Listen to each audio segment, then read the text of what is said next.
पण शेतकऱ्यांच्या पोरांना एज्युकेशनल लोन मिळतं का हो? पॉलिसी म्हणून इथे सरकार फेल नाही जात का? की आमच्या शेतकऱ्याच्या पोराला जेव्हा एज्युकेशनल लोन काढायची वेळ येते तर एज्युकेशनल लोन नाही दिलं जात आमच्या शेतकऱ्याच्या पोराला. बरं त्या सगळ्या कष्टातून जेव्हा आमचा तरुण सुशिक्षित होतो, तो नोकरीच्या आशेने जातो.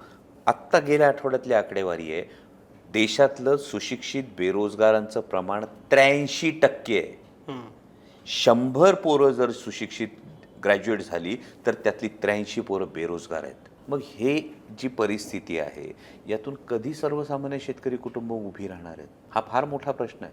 आणि हे मांडण्याऐवजी जेव्हा संसदेमध्ये महायुतीचे खासदार केवळ गुणगान गात असतात तेव्हा खरोखर वैषम्य वाटतं की संसदेमध्ये दिल्लीतून गुबुगुबू वाजलं का माना डोलावणारे नंदी बैल जात आहेत का सर्वसामान्य शेतकऱ्यांच्या हितासाठी गरजणारे वाघ जात आहेत, हे सर्वसामान्य मायबाप मतदारांनी आता ठरवलं पाहिजे. आणि ही संधी आहे. बरोबर.